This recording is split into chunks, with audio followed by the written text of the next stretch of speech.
बिस्मिल्लाहिर्रहमानिर्रहीम। इस वक्त गवर्नर हाउस पंजाब लाहौर में इस वक्त मौजूद हूँ और चौधरी मोहम्मद सरवर साहब गवर्नर साहब मेरे साथ मौजूद है। मैं एक चीज़ सिर्फ शेयर कर लूँ कि पिछली दफ़ा जब मैंने गवर्नर साहब का इंटरव्यू किया था गवर्नर हाउस में, तो उस वक्त हुकूमत मियाँ मोहम्मद नवाज शरीफ की थी, लेकिन आज जितना पुरसुकून मैं इनको देख रहा हूँ यहाँ पे, he is made it again to the governor house, लेकिन मेरे ख्याल में उस वक्त ये शायद नहीं थे जी। ऐसी बात है गवर्नर साहब के कुछ और है, मैं गलत तो नहीं कह गया? नहीं जी, बात तो ये है कि असल मकसद तो यही है कि हम अपनी कौम और अपने मुल्क के लिए डिलीवर कर सकें, और जो चैलेंजेस हमारे मुल्क के हैं बहुत ज़्यादा हैं, और इसके लिए हम सबको मिल के कोशिश करनी है कि हम इस मुल्क से गुर्बत का ख़ात्मा कर सकें, हम इस मुल्क में तालीम का निज़ाम बेहतर कर सकें, हम इस मुल्क में लोगों को पीने का साफ़ पानी दे सकें। और मुझे जो मेरी ख्वाहिश है वो तो यही है कि जो मैंने इंटरनेशनल कम्युनिटी में अपना नाम बनाया है, वहाँ पर अपने ताल्लुकात बनाए हैं, और जो एक्सपीरियंस मैंने 30-45 ईयर लर्न किया है वहाँ से, तो अपने मुल्क के लोगों के लिए वो मेरा तजर्बा काम आ जाए, तो यही मेरी ख्वाहिश है और यही काम मैं कर रहा हूँ। अच्छा, आपने बड़ी अच्छी बातें की। एक आपने फाउंडेशन भी बनाई हुई है अपने नाम से, सरवर फाउंडेशन प्रॉब्ली। जी, मैं आपको ये भी एक इंटरेस्टिंग स्टोरी है बताना चाहता हूँ कि जब मैं नहीं चाहता था कि कोई काम भी अपने नाम से करूँ शुरू, तो मैंने पाकिस्तान इंटरनेशनल फाउंडेशन, फिर यू केयर फाउंडेशन, फिर जब पानी का काम शुरू किया तो क्लीन वाटर ट्रस्ट, तो उसके बाद मैंने सर्वे किया तो किसी को पता नहीं था अच्छा कि ये कौन चला रहा है। तो मेरी मिसेज ने आज से 2 साल पहले सरवर फाउंडेशन के नाम से अपना हुनरगाह बनाने शुरू किए। अच्छा। माशाल्लाह उन्होंने 150 सेंटर जो हैं पूरे पंजाब में चल रहे हैं, जहाँ पर हमारी बच्चियों को, बेटियों को, बहनों को सिलाई कढ़ाई का काम जो है सिखाया जाता है। तो उसके बाद मैंने देखा कि नाम जो है वो मैटर करता है। तो उसके बाद फिर हमने सारा जितना भी काम है हम सरवर फाउंडेशन के तहत अब हमने शुरू जो है किया है। हम माशाल्लाह 2 अस्पताल चला रहे हैं। अच्छा, these are all in like Punjab जी? जी, one is in district Rohtak Singh ji. अच्छा। और दूसरा चीचा वतनी में है। अच्छा। जिसमें तकरीबन 2 लाख के करीब मरीजों का इलाज सालाना हम वहाँ पर करते हैं। That's very good. उसके बाद स्कूल है जिसमें हमारे माशाल्लाह 700-800 बच्चे जो हैं पढ़ते हैं। फिर मेडिकल कैंप हर वीक लगाते हैं जिसमें हज़ारों लोगों का इलाज जो है वहाँ पर किया जाता है। और उसके साथ साथ ही जो सबसे मेरा बड़ा पैशन है वो पीने का साफ पानी है। अच्छा। तो उसके लिए माशाल्लाह हमारे 150 प्लांट जो हैं हमारे पूरे पंजाब में चल रहे हैं, जो लोगों को मिलियंस के हिसाब से पीने का साफ पानी दे रहे हैं। उसके अलावा हेपेटाइटिस एक बहुत बड़ी मूजी मर्ज है, जो कि 20% लोग हमारे हेपेटाइटिस का शिकार हैं। तो उसके लिए हमने एक मोबाइल क्लिनिक बनाए हैं, लोगों की हम स्क्रीनिंग कर रहे हैं, और फिर जो लोग उनमें पॉजिटिव आते हैं तो उनका PCR करवाते हैं कि उसको किस तरह की हेपेटाइटिस है, फिर उसको दवाइयाँ देते हैं। तो माशाल्लाह काफ़ी काम जो है, लेकिन मेरे पास चूँकि वक़्त की बहुत कमी है, मेरे अपनी गवर्नर की ड्यूटीज़ हैं, तो मुझे खुशी है कि मेरी बेगम साहबा ने तमाम चैरिटी का वर्क जो है अब वो सारा चला रही है। आप एक चीज़ भूल गए हैं, वैसे यहाँ भी बेगम साहब होती तो आपको ज़रूर डांट देती, लेकिन एक चीज़ भूल गए, जेलों में बड़ा काम करवा रहे हैं आप। जी हाँ जी, जेलों में जी हमने माशाल्लाह 4 इनिशिएटिव लिए हैं। अच्छा। एक इनिशिएटिव हमने ले लिया है कि जहाँ पर पानी नहीं है पीने का साफ पानी देंगे। अच्छा। दूसरा इनिशिएटिव ये लिया है कि जो लोग बेचारे जेलों में पड़े हैं, अपना जुर्माना नहीं दे सकते, तो उनका जुर्माना अदा करके हम उनको जेलों से रहा करा रहे हैं। अच्छा। फिर जो ख्वातीन की प्रिजन्स हैं पूरे पाकिस्तान में, वहाँ पर हुनरगाह के नाम से हम जो है वहाँ उनको सिलाई कढ़ाई का काम सिखाते हैं। अच्छा, ये सारा जो आप बता रहे हैं, सारा काम जो हो रहा है पंजाब के अंदर हो रहा है? नहीं जी, जो जेलों का है और हुनरगाह का ये पूरे पाकिस्तान। अच्छा, पूरे पाकिस्तान। अच्छा अच्छा, चलिए, दैट्स वेरी इनकरेजिंग जी, बड़ा आप अच्छा काम कर रहे हैं। हुकूमत भी असल में मैंने क्या करना जी, पाकिस्तान के लोग जहाँ भी रहते हैं, चाहे बैरून मुल्क रहते हैं, चाहे पाकिस्तान में रहते हैं, वो पाकिस्तान से मोहब्बत करते हैं। पाकिस्तान में जब देखते हैं कि काम अच्छा कर रहा है तो डोनेशन देते हैं। अभी मैं 1 हफ्ते के लिए बरतानिया गया था, तो वहाँ माशाल्लाह 150 फिल्ट्रेशन प्लांट जो हैं लोगों ने वहाँ पर डोनेट कर दिए, अच्छा। और जो तकरीबन 30 करोड़ रुपया जिनका बनता है। तो बड़ी माशाल्लाह एक हमें एज ए कम्युनिटी फख्र होना चाहिए कि हमारी कम्युनिटी जो है ना माशाल्लाह इनको काज नजर आए तो फिर पैसा अल्लाह के फजल से फिर ये पीछे नहीं हटते, हमारी कम्युनिटी पीछे। और उसके अलावा मुझे ये भी खुशी है कि हम बहुत जल्द पंजाब आब पाक अथॉरिटी बना रहे हैं। अच्छा, व्हाट इज दैट? वो ये है कि हम देखें, हमारा प्रॉब्लम ये है कि आपको मालूम है कि बहुत सारे इनिशिएटिव लिए गए पीने के साफ पानी के, लेकिन सारा पैसा करप्शन की नज़र हो गया या इनकम्पिटेंस की नज़र हो गया या हमारा ONM ना होने की वजह से फिल्ट्रेशन प्लांट बंद हो गए, वाटर स्कीमें बंद हो गई और लोग जो हैं गंदा पानी पीने पे मजबूर हैं। 2 मिलियन लोग, 20 लाख लोग गंदा पानी पीने की वजह से हर साल मरते हैं। 50% लोग जो हैं गंदा पीने की वजह से अस्पतालों में पड़े हैं। तो इसके लिए प्राइम मिनिस्टर साहब ने फैसला किया है कि यहाँ हम एक पंजाब आब पाक अथॉरिटी बनाएंगे जिसके नीचे तमाम पानी जो है लोगों को साफ पानी दिया जाएगा। उसमें जहाँ हैंड पंप की ज़रूरत है हैंड पंप देंगे, जहाँ मोटर पंप की ज़रूरत है वहाँ देंगे, जहाँ ट्यूबवेल की ज़रूरत है वहाँ ट्यूबवेल लगाएंगे, जहाँ RO की ज़रूरत है, जहाँ कड़वा पानी है ब्रैकिश वाटर है वहाँ RO लगाएंगे, जहाँ पानी नहर से मिल सकता है वहाँ UF लगाएंगे, वाटर स्कीमें बनाएंगे और लोगों को पीने का साफ पानी इंशाल्लाह हम पंजाब। ये कब तक अथॉरिटी ऑपरेटिव हो जाएगी? इंशाल्लाह जी मुझे यकीन है कि 1 हफ्ते 10 दिन में सारा अच्छा हो जाएगा। बहुत अच्छा है जी। ये फेडरल गवर्नमेंट की तरफ से जो आपको दी गई रिस्पॉन्सिबिलिटीज वो भी पूरी कर रहे हैं। एंड देन अगेन आपने इतने अच्छे काम बताए हैं अभी जो कि मेरे ख्याल में किसी को पता भी नहीं होंगे। तो जी बस लेकिन हुकूमत भी साथ साथ आप चला रहे हैं पंजाब की, क्योंकि अगर आप हुकूमत ना चलाएं पंजाब की तो मेरे ख्याल से रोला पै जाएगा। नहीं मुबश्शिर साहब, हुकूमत पंजाब की तो उस्मान बुज़दार साहब जो नहीं वो तो चला रहे हैं, बिल्कुल चला रहे हैं, हम उनके साथ तावन कर रहे हैं। हाँ अच्छा, नहीं वो बिल्कुल बुज़दार साहब चला रहे हैं, बड़े अच्छे आदमी हैं, शरीफ आदमी है, लेकिन मेरे ख्याल में आपकी सपोर्ट होना बहुत जरूरी है और आप अच्छी तरीके से। मैं उस हुकूमत का हिस्सा हूँ, प्राइम मिनिस्टर ने मुझे यहाँ पर लगाया है तो मेरा ये जॉब है कि हुकूमत को मैं सपोर्ट करूँ, हुकूमत को जो भी गाइडेंस दे सकता हूँ। ये जो कहा जा रहा है और जो देखने में भी आ रहा है प्रैक्टिकली भी कि the bureaucracy is not like cooperating with you guys, is it so? देखिए जी, ब्यूरोक्रेसी के इश्यूज तो हैं। अगर मैं ये कहूँ आपसे कि ब्यूरोक्रेसी के इश्यूज नहीं हैं, ब्यूरोक्रेसी के इश्यूज तो हैं। देखें पाकिस्तान में आधा टाइम जो है हुकूमत की है फौज ने, आधा टाइम हुकूमत की है सियासतदानों ने, लेकिन ब्यूरोक्रेसी ने 70 साल से हुकूमत में है। अच्छा, तो जाहिर है कि जितना हमने मुल्क को बिगाड़ा है इकट्ठे मिलके उतना उनका भी हाथ है। तो इन सारी चीज़ों की बिगड़ी हुई हैं, इनको ठीक करना है और इंशाल्लाह देखें सबसे बड़ा जो मैं समझता हूँ हमारा मिशन है वो ये है कि हम जो जितने भी इंस्टीट्यूशंस हैं, हमारे अदारे हैं, उनको हम बाख्तियार बना दें, उनको हम गैर सियासी कर दें, क्योंकि right person for the right job पहली इंपॉर्टेंट चीज़ ये है। आप देख लें कोई बिजनेस है, कोई कारोबार है, कोई डिपार्टमेंट है, किसी जगह कोई थाना है, कोई डिस्ट्रिक्ट है, अगर वहाँ पर अच्छा डिप्टी कमिश्नर आ जाता है तो वहाँ सफाई भी होनी शुरू हो जाती है, लोगों के मसाइल भी होने शुरू होते हैं। अगर कोई अच्छा DPO आ जाता है तो वहाँ लोगों को इंसाफ भी मिलना शुरू हो जाता है। नीचे SHO वगैरह जो पैसे लेने भी कम कर देते हैं, खत्म नहीं करते, कम कर देते हैं। बड़ी ऑनेस्ट बातें कर रहे हैं आप, सच्ची सच्ची बातें कर रहे हैं। ठीक है जी, तो ये right person for the right job बहुत इंपॉर्टेंट। उसके बाद फिर उनको एम्पावर करना है। अगर आप एक DPO लगाते हैं, उसके पास पावर नहीं, वो अपनी थाने मर्जी से नहीं लगा सकता, उसने थानेदार लगाना है हमारे कहने पे, तो फिर उसको हिसाब किताब तो वो नहीं देगा, वो हिसाब किताब उसी को देगा जो उसको लगवाएगा। ठीक है। तो इसलिए हमने अदारों को बाइख्तियार बनाना है, पुलिस में हमने इस्लाहात लेके आनी है और उसके बाद फिर चेक एंड बैलेंस करना है, फिर अकाउंटेबिलिटी लेके आनी, एम्पावर करो, राइट पर्सन लगाओ, फिर अकाउंटेबिलिटी करो। तो इंशाल्लाह इसमें वक्त लगेगा। हम ये नहीं कहते कि ओवरनाइट हम मामलात को ठीक कर देंगे, लेकिन हमारी इंटेंशन बड़ी क्लियर है। नहीं, इसमें कोई शक नहीं है कि आपकी इंटेंशन अच्छी है, इमरान खान साहब की इंटेंशन अच्छी है, आप लोग काम भी करना चाहते हैं। एंड आई पर्सनली थिंक कि आप लोग 3 pronged स्ट्रेटजी पे चल रहे हैं।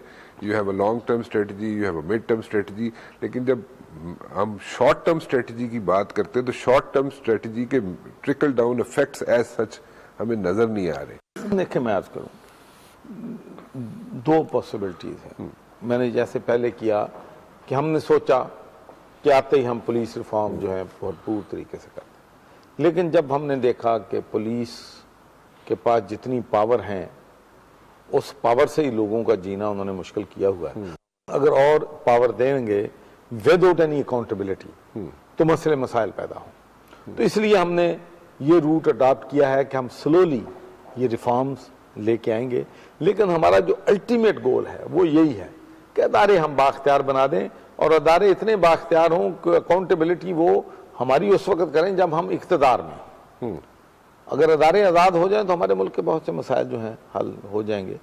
तो इसलिए मैं ये कहना चाहता हूँ कि जो ब्यूरोक्रेसी है, एक बात मैं ज़रूर जो ब्यूरोक्रेसी के हक में जाती है वो कहना चाहूँगा कि मेजॉरिटी ऑफ आवर ऑफिसर्स, चाहे वो पुलिस में हैं, डीएमजी में हैं, फॉरेन सर्विस में हैं, कस्टम्स में हैं, majority of our officers are still honest. उस दौर में जब पैसे की दौड़ लगी हुई है, हर बंदा जो है इस चक्कर में है कि रातों रात अमीर हो जाए, दौलत मेरे पास आ जाए, उस दौर में भी रह के अभी तक वो जो है उन्होंने होलसेल लेवल पे करप्शन में इन्वॉल्व जो है वो नहीं हुई। इसलिए मैं समझता हूँ कि उनकी इस्लाह जो है वो पॉसिबल है। लेकिन एक ब्यूरोक्रेसी के जो एटीट्यूड है, जो सबसे बड़ा एटीट्यूड है वो ये है कि they think they are rulers, कि वो हुक्मरान है। और जब एक आम आदमी, मेरे पास लोग आते हैं, मैं कहता हूं जाकर डीपीओ से मिलता हूं, यकीन माने डीपीओ के पास जाने से लोग डरते हैं, डिप्टी कमिश्नर के पास लोग जाने से डरते हैं। हालांकि डिप्टी कमिश्नर के पास जाने में, डीपीओ के पास जाने में उनको ये होना चाहिए कि सेंस ऑफ सिक्योरिटी आ गई है हमारे पास, हम उन पास जाएंगे तो हमें वो रोब नहीं, दाबा नहीं, हमें जो है इंसल्ट नहीं हमारी करेंगे, हमारी बात प्यार से सुनेंगे। तो ये एक तब्दीली लेके आनी पड़ेगी हमें कि दीज जो पब्लिक ऑफिसर्स हैं दे आर पब्लिक सर्वेंट्स, उनके साथ इनको ह्यूमेन होना चाहिए। अगर किसी का काम ये नहीं भी कर सकते तो उनके साथ प्यार से मिलना, उनकी बात को गौर से सुनना। देखें सारी दुनिया में एक स्टैटिस्टिक्स है कि एक मरीज डॉक्टर के पास जाता है, अगर मरीज ये समझे कि डॉक्टर ने मेरी बात गौर से सुन ली है तो उसकी आधी बीमार खत्म हो जाती। तो इसी तरीके से लोगों को ये सेंस ऑफ सिक्योरिटी होनी चाहिए कि ये जो हमारे अदारों के हेड हैं, जो हमारे हुक्म अपना जो हैं पुलिस में हैं या डीएमजी में हैं, तो अगर हम इनके पास जाएंगे तो ये हमें इंसाफ दिलाएंगे, हमारी बात प्यार से सुनेंगे। लेकिन वहां तो ये होता है कि 3-3 दिन अफसर मिलता नहीं है उनको। इसलिए मैं अपने तमाम ऑफिसर्स को एक ही कहता हूं कि आप एक काम शुरू कर दें, लोगों को अपने तक एक्सेस दे दें, टेलीफोन पे एक्सेस दे दें, खुली कचहरी लगा के एक्सेस दे दें, डेली 2 घंटे अपने अवाम की शिकायत को सुने। तो जब एक थानेदार को, एक एएसआई को, एक पटवारी को, एक कानूनीगो को, एक तहसीलदार को ये पता होगा कि अगर मेरे पास कोई आता है, वो मैं उसके साथ ज्यादती करता हूं या उससे रिश्वत मांगता हूं, तो वो मेरे अफसर के साथ इसकी डायरेक्ट एक्सेस है। ये डेली वहां पर जाकर मेरे डिप्टी कमिश्नर को मिल सकता है, मेरे असिस्टेंट कमिश्नर को मिल सकता है, मेरे एएसपी को मिल सकता है, मेरे डीपीओ को मिल सकता है। तो मैं समझता हूं कि 50% बेहतरी सिर्फ अवेलेबिलिटी ऑफ सीनियर ऑफिसर से हमारे मुल्क में आ सकती है। ये बहुत सारा प्रोपेगेंडा हर जगह हो रहा है कि चौधरी सरवर ने जी आईजी लगवाया है। मैं आपको यकीन से कहता हूं कि आईजी लगाने का फैसला चीफ मिनिस्टर पंजाब ने किया है और प्राइम मिनिस्टर इमरान खान ने किया है। आपकी नीयत साफ है, इमरान खान साहब की नीयत साफ है, इसमें कोई शक नहीं है, इसमें और कोई नहीं किया जा सकता। और मैंने जैसे पहले कहा कि 3 pronged स्ट्रेटजी पे आप लोग चल रहे हैं कि ये लॉन्ग टर्म स्ट्रेटजी ऐसे होनी चाहिए, ब्यूरोक्रेसी को ऐसे बिहेव करना चाहिए, उसको ऐसे लेके चलना चाहिए, अवाम के साथ डीलिंग उसकी ऐसे होनी चाहिए। मिड टर्म स्ट्रेटजी भी आप लोगों की ठीक है, बट देन अगेन जो ट्रिकल डाउन इफेक्ट्स हैं शॉर्ट टर्म स्ट्रेटजी के, नॉट वर्किंग। ये बहुत सारा प्रोपेगेंडा हर जगह हो रहा है कि चौधरी सरवर ने जी आईजी लगवाया। मैं आपको यकीन से कहता हूं कि आईजी लगाने का फैसला चीफ मिनिस्टर पंजाब ने किया है और प्राइम मिनिस्टर इमरान खान ने किया है। ये बात मैं आपको, और वो उन्होंने जो फैसला किया है मेरिट पे किया है, किसी ठीक है, सही, फेयर इनफ नहीं किया है। मैं समझता हूँ कि इससे बड़ा हमारे चीफ सेक्रेटरी लगाए हैं, वो कहते हैं जी फलाने लगाए हैं, आईजी फलाने लगाए, जो लोग भी लगे हैं वो प्राइम मिनिस्टर साहब ने इंटरव्यू करके, चीफ मिनिस्टर साहब ने इंटरव्यू करके। अच्छा, अब मैं आता हूँ शॉर्ट टर्म और मीडियम टर्म। देखिए शॉर्ट टर्म हमारा क्या इशू था, सबसे हमारा बड़ा चैलेंज था जब हम इक़्तिदार में आए हैं तो तमाम इकोनॉमिस्ट, तमाम एंकर्स कह रहे थे जी पाकिस्तान डिफॉल्ट कर जाएगा। तो हमारी कोशिश ये थी कि IMF के पास जाने के बगैर हम डिफॉल्ट ना करें, हम अपनी पेमेंट्स जो हैं जारी रखें। ठीक है। तो अल्लाह के फजल करम से ये जो एक बहुत बड़ा डेंजर था, ये एक बहुत बड़ा खतरा था कि हमारा मुल्क डिफॉल्ट कर जाएगा, वो खतरा जो है वो टल गया है। ओके। हमारे मुल्क ने डिफॉल्ट नहीं किया है। उसके बाद हमारा एक्सपोर्ट इंपोर्ट का इशू था कि हमारी एक्सपोर्ट $23 बिलियन है, इंपोर्ट $61 बिलियन है। तो मुझे बताएं कि कोई मुल्क दुनिया का कैसे तरक्की कर सकता है जिसमें हर महीने जिसको $3 बिलियन अपने मुल्क से डॉलर ज्यादा देने पड़े। ठीक है। देखो ना जी, 23 और 61, $3 बिलियन ए मंथ, कोई मुल्क इतना ट्रेड डेफिसिट अफोर्ड नहीं कर सकता। ठीक। तो उसके लिए हमारी स्ट्रेटजी ये है, शॉर्ट टर्म भी, मीडियम टर्म भी, लॉन्ग टर्म भी, कि हम अपनी एक्सपोर्ट को किस तरह बढ़ाएं। तो हमने फौरन फैसला किया कि सबसे बड़ी हमारी 56% जो एक्सपोर्ट है वो टेक्सटाइल रिलेटेड है।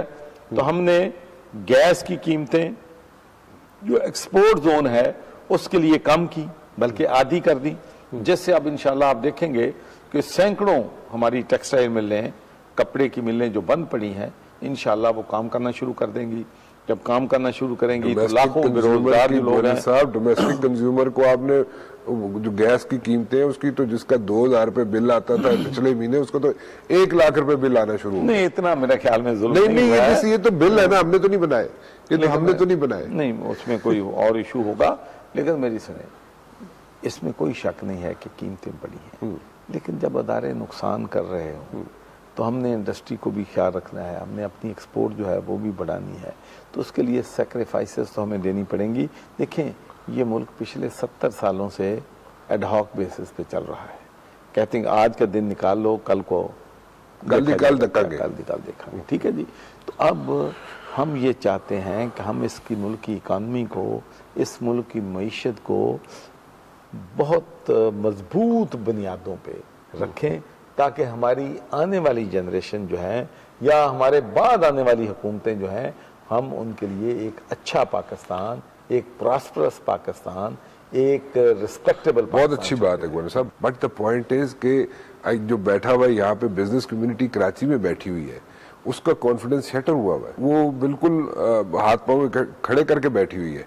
वो उसको कॉन्फिडेंस को रिवाइव कौन करेगा? मैं तो नहीं कर सकता, आप कर सकते हैं, आपकी हुकूमत। मुबश्शिर साहब, बिल्कुल आपने दुरुस्त कहा कि हमारी बिजनेस कम्युनिटी जो है, हम अपनी तमाम कोशिश के बावजूद अभी वो कंफर्ट जोन में नहीं आए। ये बात बिल्कुल आपकी दुरुस्त है। ठीक। लेकिन उनको कंफर्ट जोन में लाने के लिए हुकूमत हर मुमकिन कोशिश कर रही है। एक तो हम ये कह रहे हैं कि हम जो भी पॉलिसियाँ बनाएंगे, मुआशी पॉलिसियाँ, वो हम बिजनेस कम्युनिटी की मशावरत से बनाएंगे।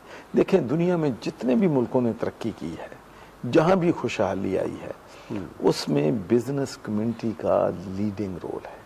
जो बिजनेसमैन जब बिजनेस करता है तो सबसे पहला तो काम ये करता है कि इकोनॉमिक एक्टिविटी होती है। जब एक फैक्ट्री लगाने लगते हैं, तो जब आप अपनी बिल्डिंग शुरू करते हैं तो वो सीमेंट खरीदता है, सरिया खरीदता है, बल्ब खरीदता है, इलेक्ट्रिसिटी का मटेरियल खरीदता है। उससे एक इकॉनमी बिल्डिंग बनाने से, कंस्ट्रक्शन से एक आती है।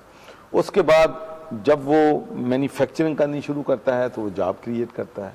वो जॉब आते हैं तो लोग अपनी रोजी कमाते हैं, खुशहाली आती है।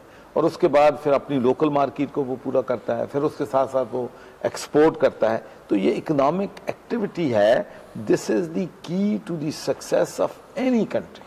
बट तो इसके लिए तो बिजनेस कम्युनिटी को हम इंशाल्लाह। Did you bring on board the business community जो पॉलिसी छोटी मोटी अभी मुझे बताएं जी, आप जब ये नया बजट हमने, मिनी बजट जिसको कहते हैं, हमने दिया है। चलो इस चीज में बंदे तो मिनी बजट, तो अब मैं तो ये कहूंगा कि रिफॉर्मस बजट था ये। अच्छा, चलो ठीक। तो इसलिए कि इसमें किसी पे टैक्स नहीं लगाए गए हैं, सिर्फ कंसेशन दी गई हैं। तो लोग बजट से पहले कह रहे थे कि जी बम शेल गिरने वाला है, टैक्स बढ़ेंगे जी, ये हो जाएगा, वो हो जाएगा। लेकिन बजट के बाद कम से कम मैं आपको ये बात यकीन से कहता हूँ कि मेरी टेक्सटाइल वालों से भी बात हुई, मेरी वीविंग वालों से भी मेरी बात हुई, मेरी मेडिसिन वालों से भी बात हुई, मेरी स्टॉक मार्केट के लोगों से भी बात की, मुझे छोटे ताजरों से भी बात हुई, तो किसी ने ये नहीं कहा, इवन अपोजिशन भी मजबूर हो गई कि इस बजट को तनकीद का निशाना नहीं बना सके। कि आपकी जो बात है इसमें बड़ी दुरुस्तगी है, क्योंकि प्रोसिक्यूशन का सिस्टम अभी तक हम मजबूत नहीं कर सके। What are you doing in your government? What is तो your इंशाल्लाह policy? इसके लिए मैं वो कहता हूँ, हम इसके लिए एक मुशावरत के साथ एक ऐसा प्रोग्राम सर जी देर हो जाएगी, जरूर बनाएंगे। मुशावरत करते करते देर हो जानी है। What about accountability? I want to move forward, क्योंकि मेरा आपका वक्त बड़ा आपके पास कम है, क्योंकि आपने काफ़ी चीज़ें हैंडल करनी होती हैं और आपने मुझे स्क्वीज इन किया है बीच में अपने स्केड्यूल में। So what about this accountability? Are you satisfied with the way this accountability is going on? जी मैं सिर्फ इसका एक रीज़न बता दूं why I am asking this question. NAB के पास अथॉरिटी है, वो 90 दिन के लिए बंदा रख सकती है, उसको इन्वेस्टिगेट कर सकती है, इंटेरोगेट कर सकती है, लेकिन उसके बाद होता ये है कि जब वो केसेस चले जाते हैं अदालतों में तो वहां पे प्रूफ करना मुश्किल हो जाता है। दूसरे पासे गवर्नर साहब 5 करोड़ का वकील खलोता होंदा है, इत्थों नैब का जिहड़ा वकील होंदा है उस बेचारे ने अपने नैब के चेयरमैन नूं भी खुश करना है तो जज नूं भी खुश करना है, तो वो जरा ज़हन च रखो, उत्थे प्रूफ नहीं होंदियां चीज़ां, तो वो जो अगर प्रूफ नहीं होएंगे तो एक डेंजरस एस्पेक्ट है कि जेड़ा भी जिस ते भी इल्जाम लगा है, मैं किसी एक बंदे का नाम नहीं ले रहा, आई एम नॉट सेइंग कि ये पॉलिटिशियन वो पॉलिटिशियन ये नो, जो भी इल्जाम लगा हुआ है, जो भी ग्रिल होके गया है नैब के 90 दिन के इन्वेस्टिगेशन से, अदालतों में चक्कर खाए उसने या अदालतों में रगड़ा खाया उसने, साल लगाया, 1.5 साल लगाया, 2 साल लगाया, एंड रिजल्ट अगर उसको वहां पे क्लीन चिट मिल जाती है उसको, तो सारी जिंदगी के लिए उसको एक मोहर मिल जाएगी, उसके पास एक सर्टिफिकेट होगा कि मैंने कोई करप्शन नहीं की। जब आपका नेक्स्ट इलेक्शन होगा गवर्नर साहब, तो आप फिर उसके लिए आपको प्रॉब्लम्स हो जाएंगी। आप देखें, जो जस्टिस सिस्टम है ना जी, खासकर जो क्रिमिनल जस्टिस सिस्टम है, इसके 4 कंपोनेंट हैं जी। यहाँ तो नैब है जी, बरतानिया और यूरोप में तो नैब नहीं है, वहाँ तो पुलिस ही, ठीक, जो भी जुर्म होता है, जो भी कानून की खिलाफ वर्जी होती है, तो उसको पुलिस ही सारे मामलात, अगर क्रिमिनल प्रोसिक्यूशन होनी है तो वो पुलिस के कहने पे होनी है जी। और तो एक तो उसका सबसे बड़ा जो है वो पुलिस है, उसके बाद जो अथॉरिटी इन्वेस्टिगेट कर रही है, इसमें आप नैब कह लें या एंटी करप्शन कह लें या यहाँ पर कई और अदारे हैं, उसके बाद है प्रोसिक्यूशन। जी।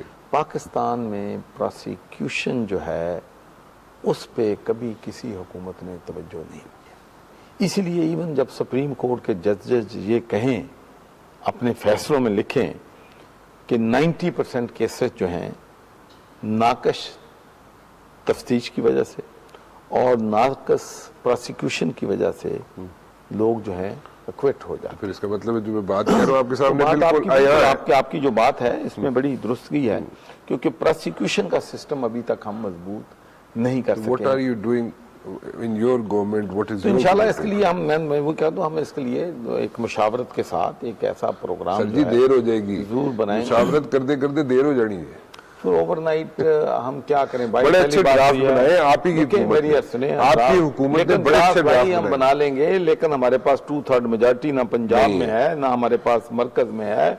हम कंसेंसस के बगैर, मुशावरत के बगैर, अपोजिशन के कोई लेजिस्लेशन जो है, खासकर जिसमें कंट्रोवर्सी है, लोगों का डिफरेंस ऑफ ओपिनियन है, तो ये सारी चीजें ठीक करने के लिए लोगों को एक पेज देखें।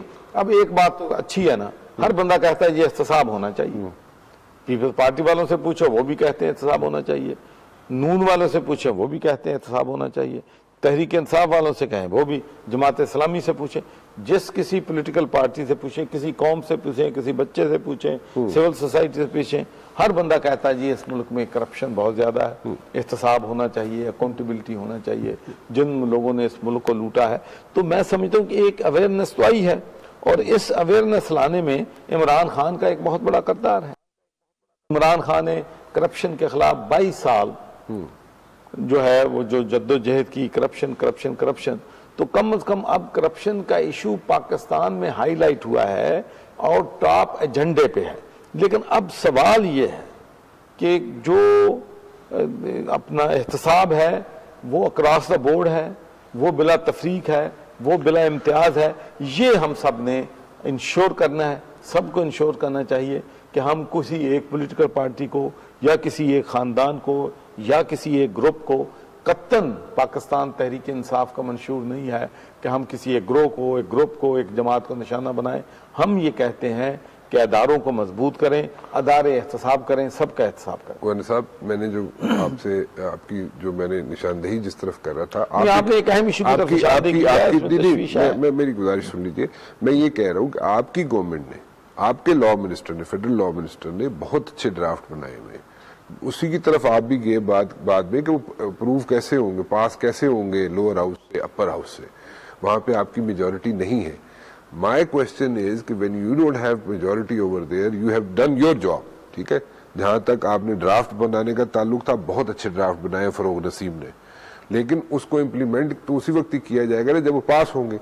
आपके पास मेजॉरिटी नहीं है तो आप लोगों को कैसे डिलीवर करेंगे? फिर देखिए, हम डिलीवर ऐसे करेंगे कि हम जो भी हम समझते हैं कि इस मुल्क में कानून साजी होनी चाहिए, हम उसको पार्लियामेंट में लेके जाएंगे, और जब पार्लियामेंट में लेके जाएंगे तो जो लोग मुखालफत करेंगे अवाम के, वो सामने होगा कि हम क्या कह रहे हैं, दूसरे क्या कर रहे हैं। But you're saying कि they'll be exposed, ये कह रहे हैं आप।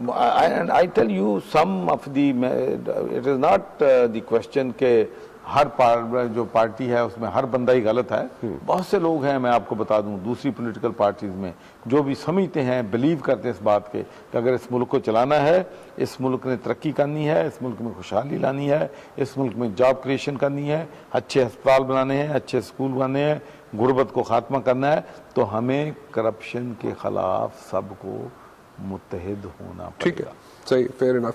But what you are saying is कि अगर आपकी मेजॉरिटी नहीं है, आप अगर अप्रूव नहीं करा सकते वो ड्राफ्ट जो आप लोग पेश करेंगे असेंबलीज में, जो कि बड़े अच्छे ड्राफ्ट बने हुए, वेरी नाइसली डन, और उनको अगर आप अप्रूव करा लेंगे, नहीं करेंगे अपोजिशन वाले, तो ये दे विल बी एक्सपोज्ड। एक और चीज समझाए, एक आम यहाँ पे बात होती है, जब भी आप, मैं अभी लाहौर आया तो मैं जरा घूम फिर रहा था, किसी को कोई बुजदार साहब बुरे नहीं लगते, सबको अच्छे लगते हैं, सच्ची बात है। मतलब कोई ये नहीं कहता है कि बुजदार साहब ऐसे हैं या वैसे हैं, नहीं है, गलत है, नहीं, नो, एवरीवन सेज कि बुजदार बड़े अच्छे आदमी ने जी, बुजदार साहब। लेकिन नाल ही दूसरी भी आवाज आती है कि जी बुजदार साहब नू चीफ मिनिस्टर बनाना कोई एडी कोई अच्छी गल नहीं सी, उन्होंने को हुकूमत चलती नहीं पई, ऐसा ही है। देखें जी, एक तो ये जो परसेप्शंस होती हैं, लोग अपनी मर्जी से बना लेते हैं। ये वजीर आज़म ने, वो असली लोग बनाने हैं सर, मीडिया वाले बनाने हैं। अब मीडिया वाले फिर उनसे लड़ भी नहीं सकते ना। नहीं नहीं, लड़ने की लोड़ है, असली भी नहीं लड़ सकते। तो देखें, ये प्राइम मिनिस्टर का फैसला है, और मैं समझता हूँ कि वो हम्बल आदमी है, इसमें कोई शक नहीं, किसी से ज्यादती नहीं करता है, बिल्कुल ठीक है। अपने जो इंस्टीट्यूशंस हैं, अपने अपने दायरा इख्तियार में रह के काम कर रहे हैं, किसी मिनिस्ट्री में वो इंटरफियरेंस नहीं करता है, और कंट्रोल फ्रीक नहीं है, तो मैं समझता हूँ उसको चलने दें यार, थोड़ा सा टाइम तो दें उसको। अच्छा, ਤੁਹਾਡੇ ਖਿਲਾਫ क्यों इतनी साजिशा हो जाती है? ਤੁਸੀਂ ਹੁਣ ਮੰਨੋਗੇ ਨਹੀਂ, ਹੁਣ ਤੁਸੀਂ ਜਿਹੜਾ ਨਾ ਆਪਣੇ ਇਤਿਹਾਦੀਆਂ ਨੂੰ ਕਵਰ ਕਰੋਗੇ, ਉਹਨਾਂ ਨੂੰ ਡਿਫੈਂਡ ਕਰੋਗੇ, ਤੁਸੀਂ ਕਹੋਗੇ ਜੀ ਮੈਂ ਇਤਿਹਾਦੀਆਂ ਦੇ ਨਾਲ ਚੱਲਣਾ ਹੈ, ਮੈਂ ਇਸ ਤਰ੍ਹਾਂ ਕਰਨਾ ਹੈ, ਟਿਪੀਕਲ ਸਟੇਟਮੈਂਟ ਮੰਨਣੀ ਚਾਹੀਦੀ। ਤੁਹਾਡੇ ਖਿਲਾਫ ਹਰ ਚੌਥੇ ਦਿਨ ਸਾਜ਼ਿਸ਼ ਹੋ ਰਹੀ ਹੁੰਦੀ ਹੈ ਜਿਹੜੀ ਮੀਡੀਆ 'ਚ ਵੀ ਨਹੀਂ ਆਉਂਦੀ। ਤੁਹਾਨੂੰ ਕੀ, ਤੁਹਾਨੂੰ ਪ੍ਰੋਬਲਮ ਫਿਰ ਅਗਰ ਕੋਈ ਹੋ ਰਹੀ ਹੁੰਦੀ ਤਾਂ ਮੈਨੂੰ ਪ੍ਰਾਈਵੇਟ ਦੱਸ ਦਿਆ ਕਰੋ, ਮੈਨੂੰ ਤਾਂ ਨਹੀਂ ਪਤਾ। ਨਹੀਂ, ਪ੍ਰਾਈਵੇਟ ਮੈਂ ਕੀ ਦੱਸਣਾ ਚਾਹਤੇ ਕਿ ਉਹ ਉਂਝ ਸਮਝ ਆ ਜਾਂਦੀ, ਐਸੀ ਬੇਹੰਗਮ ਤਰੀਕੇ ਨਾਲ ਹੁੰਦੀ ਹੈ ਸਾਜ਼ਿਸ਼ के। देखिए वजह की ਤੁਹਾਡੇ ਨਾਲ इतनी मोहब्बत क्यों है इत्यादि जमात? देखिए मैं अर्ज कर, ये जो सियासत है ना जी, इसमें उतार चढ़ाव, कभी जिंदगी में कभी चीजें समूद नहीं चलती। फिर दूसरी टिपिकल स्टेटमेंट दे रहे हैं, सब ना करो। बम्पी ये सफर सियासत का बड़ा, I know it's a Rocky situation, और ये सिचुएशन जो है, ये बरतानिया जैसे मुल्क में भी मैं आपको बताऊं कि जब कंजर्वेटिव पार्टी और लिबरल डेमोक्रेसी, ਅਸੀਂ ਆਪਣਾ ਕੰਪੈਰੀਜ਼ਨ ਕਰ ਹੀ ਨਹੀਂ ਸਕਦੇ ਬਰਤਾਨੀਆ ਦੇ ਨਾਲ, ਕਈ 100 ਸਾਲ ਉੱਥੇ जमहूरियत चलती, हर हफ्ते लड़ते थे आपस में, आज टूट जाएगी इत्तेहाद, नहीं, साडा कंपैरिजन बनता ही नहीं बरतानिया अमेरिका दे नाल। इसलिए हमारा देखें, हमने इलेक्शन से पहले इत्तेहाद बनाया था, इलेक्शन के बाद नहीं बना हमारा इत्तेहाद, हमने इलेक्शन इकट्ठे लड़ाए। मेरा सवाल का जवाब ना देता ना तुसी, अभी आप देखेंगे कि इंशाल्लाह मामला जितने भी है खुश असलूबी से हल होंगे। ਇਹ ਫਿਰ ਬੜਾ ਟਿਪੀਕਲ ਜਿਹਾ ਸਟੇਟਮੈਂਟ ਦਿੱਤਾ ਤੁਸੀਂ। ਮੈਂ ਤੁਹਾਨੂੰ ਕਿਹਾ ਸੀ ਮੈਨੂੰ ਟਿਪੀਕਲ ਸਟੇਟਮੈਂਟ ਨਹੀਂ ਚਾਹੀਦਾ, ਮੈਨੂੰ ਸੱਚੀ ਗੱਲ ਦੱਸੋ। ਉਹ ਕਹਿੰਦੇ ਜੀ ਕੱਲ ਇਤਿਹਾਦ ਟੁੱਟਿਆ, ਅੱਜ ਇਤਿਹਾਦ ਟੁੱਟਿਆ, ਹੁਣ ਨਹੀਂ ਟੁੱਟੇਗਾ। ਨਹੀਂ ਹੁਣ ਤਾਂ ਤੁਸੀਂ ਮੈਂ ਕਹਿੰਦਾ ਨਹੀਂ, ਹੁਣ ਤਾਂ ਚਲੋ ਤੁਸੀਂ ਮਿਨਿਸਟਰੀ ਦੇ ਬੈਠੇ ਹੋ ਨਾ, ਹੁਣ ਤੇ ਨਹੀਂ ਟੁੱਟਦਾ, ਹੁਣ ਤੇ ਥੋੜਾ ਅੜੇਕਾ ਲੱਗ ਜਾਏਗਾ। ਜਦੋਂ ਮਿਨਿਸਟਰੀ ਦੇਣ ਤੋਂ ਪਹਿਲਾਂ ਵੀ ਮੈਂ ਹੀ ਕਹਿੰਦਾ ਸੀ ਨਹੀਂ ਟੁੱਟੇਗਾ। ਤੁਸੀਂ ਫਿਰ ਦੂਸਰਾ ਜਵਾਬ ਦੇ ਦਿਓ ਕਿ ਫਿਰ ਤੁਹਾਡੇ ਨਾਲ इतनी मोहब्बत क्यों है इत्यादि जमातों में। मेरी बात सुने, नहीं बात नहीं सुने, सीधा जवाब दो। वीडियो की बात कर रहे हैं, जब आप पर्सनल आप जो मीडिया वाले बैठते हैं जब आपस में, तो आप जो पाकिस्तान का एक कल्चर है, हमें उस कल्चर से सीखना भी चाहिए कि हम जो हमारे सामने है हम सब उसकी तारीफ करते हैं। सब जब हम इकट्ठे बैठे होते हैं ना, हमारी सबसे बड़ी तारीफ करने वाली सी गल वो कीती है, तारीफ नहीं करने वाली नहीं, मैं अपनी आपकी बात नहीं कर रहा, मैं सिर्फ ये कह रहा हूँ कि मैं जब बरतानिया में था, डिफरेंट ऑर्गेनाइजेशन में काम करता था, मुस्लिम जो ऑर्गेनाइजेशन हैं, पाकिस्तान की ऑर्गेनाइजेशन, जब कोई इशू आता था तो वो डिफरेंस ऑफ ओपिनियन नहीं करते कि वो नाराज ना हो जाए, उससे डिफर नहीं करते। हालांकि डिफर करना चाहिए, जो चीज किसी की खामी है, कोताही है, उसको बतानी चाहिए। अच्छा। जब सामने है तो उसकी सब खूबियां हैं। अच्छा रुक जाओ, फंस जाओगे। जब नहीं है तो सारी खामियां। मैं तो समझता हूँ कि जितने प्यार से वो बात कर रहे थे, तो मुझे तो खुशी हुई है वो वहां पर। मुझे तो आंसर जी गवर्नर जी कर रहा है जी, तो कोई ये कोई बात है, ये तो प्यार वाली बातें थी, मैं तो समझता हूँ। नहीं मैं सियासत खेड़ गए, जवाब तुसी सच्चा नहीं देता, इत्थे सियासत खेड़। आपको पता है कि मियां परवेज इलाही से मेरे कितना पुराना था? मन पता है, मैं तो परवेज इलाही तारक बशीर चीमा जब पता नहीं कब होता था। मैं चीमा साहब की गल नहीं कर रहा, मैं परवेज इलाही की गल नहीं कर रहा, वो तो सारी दुनिया के सामने हो गया। मैं तो होर भी हो रहा जरा तुहानू पता, मैं नहीं पता। पता तुहानू सब कुछ है, तुसी एवें हुण भोले बन रहे हो तुसी सारे। Thank you very much, it's always a pleasure to have you. ठीक है जी, बहुत बहुत शुक्रिया जी।